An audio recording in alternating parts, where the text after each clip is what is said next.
Ever since Russia announced they would be leaving the ISS, everyone has been walking on eggshells since no one knows what NASA's next plan will be. Russia's invasion of Ukraine has recently dominated the news cycle. There has been a continual war of words on social media amid heartbreaking stories about rocket attacks, stopped offensives, and potential causes and effects. The Director General of the Russian State Space Corporation, Roscosmos, Dmitry Rogozin, in particular, has been delivering veiled threats that Russia may end its collaboration in space. 6 of the ISS's 17 modules, including Zvezda, which contains the primary engine system and without which the lab might not be able to govern itself for very long, are operated by Roscosmos. There have been concerns that Putin may order the ISS to disintegrate since Moscow has complete control and legal power over its modules. A video of the Russian modules departing the International Space Station was uploaded on Telegram by the state-run Russian news outlet RIA Novosti, ISS. NASA made the decision to organize a FAQ session where they posted frequently asked questions regarding the ISS in reaction to all the threats and exaggeration. Furthermore, NASA announced to the globe that the ISS is still operational and won't be shut down anytime soon, which is uncannily similar to what transpired in 2014. Despite not immediately responding to Rogozin's claims, the FAQ session subtly admits them and provides thoughtful responses. Moreover, according to a report by Joey Roulette 9, sources with knowledge of the plans claim that NASA and the White House have been covertly developing backup plans for the International Space Station since late last year, given the mounting tensions with Moscow that occurred before Russia invaded Ukraine. The game planning by the U.S. Space Agency reveals how the U.S. is juggling its relationship with Russia, a key ally in the construction of the International Space Station that also involves companies like Boeing, SpaceX, and Northrop Grumman.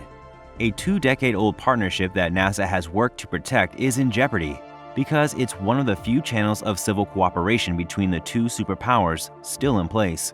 According to 3 of the sources, who all requested anonymity, the U.S. officials' plans included ways to evacuate all astronauts from the space station in the event that Russia were to leave suddenly, maintain it without essential components provided by the Russian Space Agency, and possibly decommission the orbital laboratory years sooner than anticipated. Officials from NASA and the White House have already acknowledged the existence of backup plans, but they have refrained from disclosing them in the open to prevent escalating hostilities with Russia. Instead, NASA officials emphasize their tight partnership with Roscosmos, the Russian space agency. "We are very committed, obviously, to us continuing this relationship," Kathy Lueders, the director of NASA Space Operations, stated in a recent interview. "We need to make sure, though, that we do have plans. We're NASA. We always have contingencies." The International Space Station, ISS, was created more than 20 years ago with NASA and Roscosmos as technical partners. Roscosmos manages the propulsion that maintains the laboratory the size of a football field in orbit, while NASA supplies the gyroscopes for the space station's balance and solar panels for electricity. According to one of the sources, Boeing, one of the station's major private contractors, has tasked a team of engineers to look into ways to control the space station without using Russia's thrusters. A number of space companies have been involved in the planning. According to 2 of the 3 people, NASA has been working on crafting a formal request to contractors for options to deorbit the space station faster than anticipated in the event that Russia leaves the alliance, in order to maneuver the station into the Earth's atmosphere at the end of its life. Russia controls the station's thrusters from Moscow. The newly appointed spacehead, Yuri Borisov, was quoted by Russian news media as stating last week that although there was no set time frame for the country's withdrawal from the ISS, it will be done in strict accordance with our obligations. Any partner must provide a 1-year notice of intent to depart under the terms of the station's intergovernmental agreement. On Thursday, there was no immediate way to get a statement from Roscosmos. According to NASA, Roscosmos asked the American Space Agency 2 years ago whether it might offer a spacecraft to help with the deorbiting operation. However, NASA said it's continually looking for additional capabilities aboard the space station and planning for a seamless transition to commercially managed destinations in low Earth orbit. NASA otherwise declined to discuss the precise contingency plans it is examining.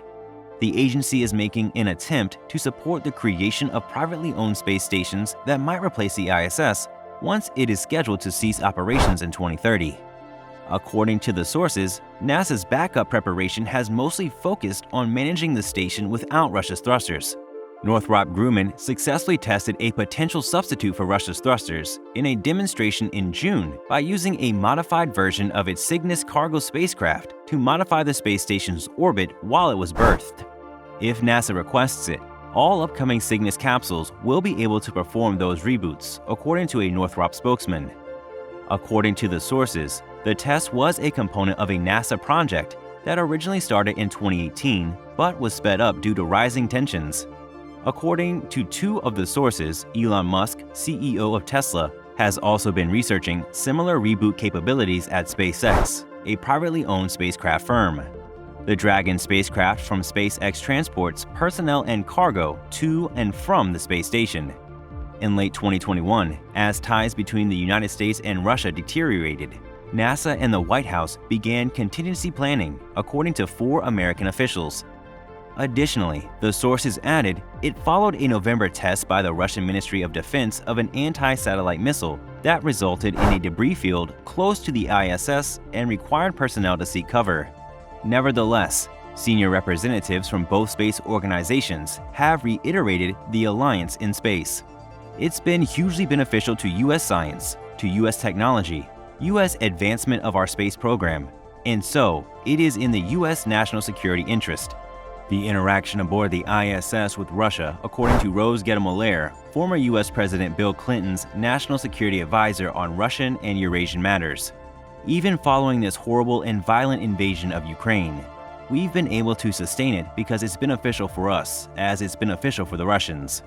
Getty-Moller, who was crucial in establishing the American-Russian Space Station Alliance in 1993, added, according to the sources, a small team from NASA met with Russian counterparts in Moscow in the first few days of July to finalize a long-sought agreement for sharing astronaut flights to the International Space Station, ISS, a capability NASA views as essential to having a backup ride to the station.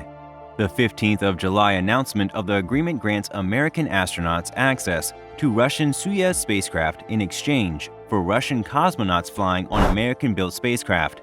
Anna Kakina, the first Russian cosmonaut covered by the deal, is scheduled to launch from Florida in September on board SpaceX's Crew Dragon.